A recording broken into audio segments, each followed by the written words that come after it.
An Iranian parliamentary delegation visits Tehran's Evin prison. The spokesman of the parliament's National Security and Foreign Policy Committee says the prison meets international standards, but that doesn't mean that all is picture perfect. Evin prison is managed under proper conditions. Some inmates complained about food and sleeping conditions. They made several requests and proposals which we will discuss with judiciary officials. The idea is to improve their conditions, even though we know that prison is not a good place for anyone.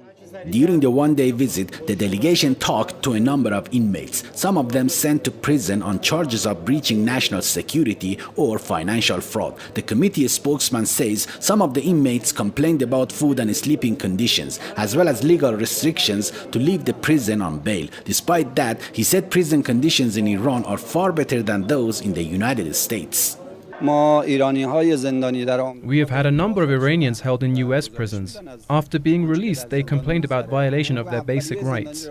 Western governments politicize everything about Iran, including prison conditions. The truth is that despite Western allegations, Evin prison has standard conditions. It's a position also shared by Iran's judiciary spokesman. Speaking to Press TV, he said instead of criticizing Iran, the US government and its allies should close the Guantanamo Bay prison in Cuba and the secret CIA-run jails in Europe. He said no country in the world offers so many incentives to its inmates like Iran. Iran pardons more prisoners than any other country in the world. This includes those who breach national security, spies, drug traffickers, and fraudsters. In fact, some people even complain that we are too soft towards prisoners. But we are acting within the framework of international law and Iranian constitution.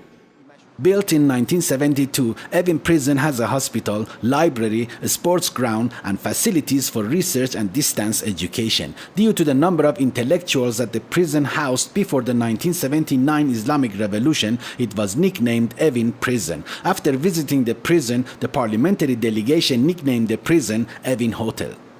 Members of the Parliament's National Security and Foreign Policy Committee plan to visit at least 2 more prisons in the near future. Qaman Naderi, Press TV, Tehran.